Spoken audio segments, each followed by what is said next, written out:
What was the thought process for moving Clay when you did there? Yeah.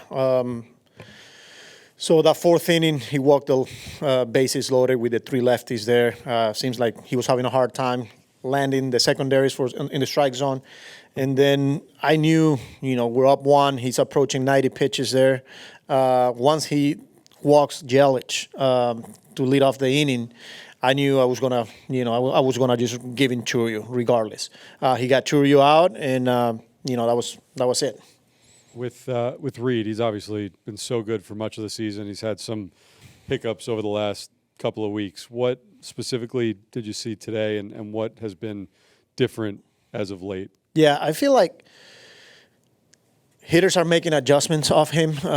They were aggressive again today. We saw two pitches, especially that cutter, and the lefty's going the other way. Then he walks Bauer and, gets behind Ortiz there.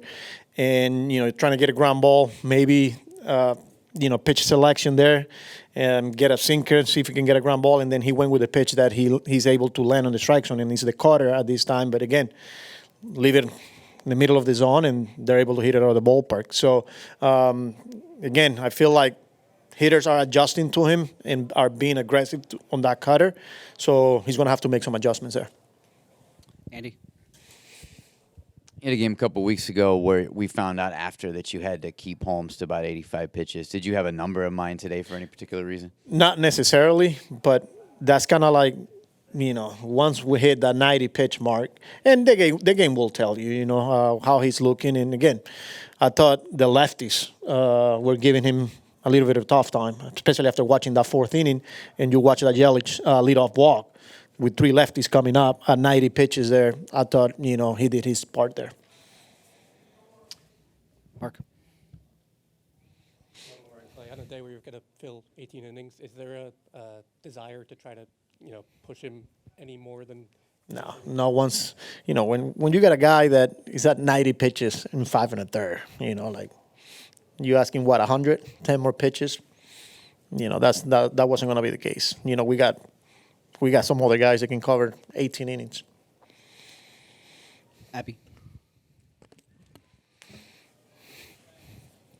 Reed typically throws a lot of strikes, but I think only about half of his pitches were strikes today. Is that concerning to see at all? Well, I mean, the ones he threw for strikes, they attacked him, And then against Ortiz, he gets behind trying to mixing it up with a sweeper, and he couldn't land it for strikes. So I think it's just a combination of the pitch selection and hitters making adjustments and being aggressive and not missing his cutter, which is, like I said, one of his pitches in the strike zone. What did you see in the at-bats? I thought early on we had some decent at-bats of Peralta. We made him work. We got Beatty with a sac fly. P. Soto leading off the inning, gets on base, steals a base. Then Pete, with the RBI single. But then after that, felt like we a little bit in between. Then once we got down, it was just, quick outs there. Bill, behind you. That was my question, Carlos. So you had Peralta on the ropes early, and then he adjusted. What did he do to adjust? Yeah, I mean, that's what makes him who he is. This is a guy that when he gets in trouble, you got to clip him. And right now we're having a hard time doing that, especially when you get a couple of guys on. They did it. They got the bases loaded and they hit the big one. We haven't been able to do that. And to big guys like that, you're going to have to do it. You got to put guys on, and then you got to get a good pitch and clip them there. And we didn't do that. I thought, again, the first time through, there were some really good at-bats there, but we couldn't cash in.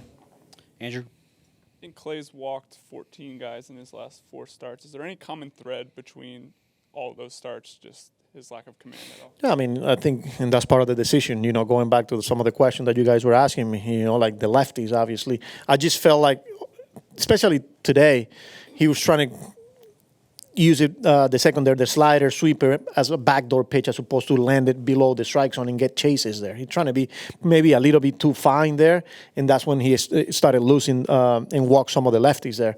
But I think he's just more trying to be perfect as opposed to trying to get chases or continue to get ground ball because that's his game. So I think that's a combination of those, especially against some left-handed hitters. And he's going to need the changeup, and I don't think the changeup was implied today against the lefties.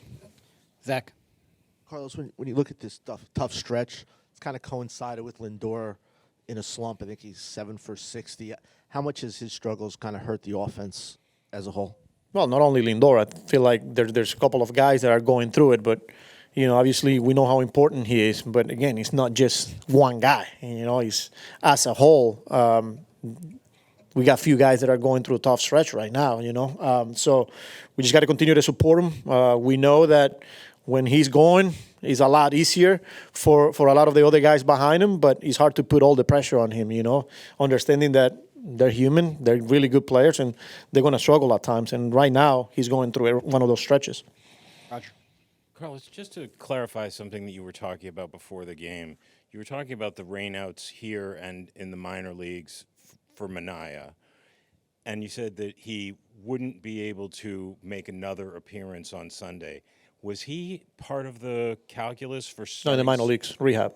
So he's definitely going to make 2 more rehab starts. Yeah, well, so the plan was for him to pitch yesterday, Yeah. one more on Sunday, but now being pushed back, and then there's not a game on Monday. Now we're looking at Tuesday, so that affects But his days. he wasn't being considered for No. the Yankees No. series. Okay. Mark. Oh, sorry. Anybody else?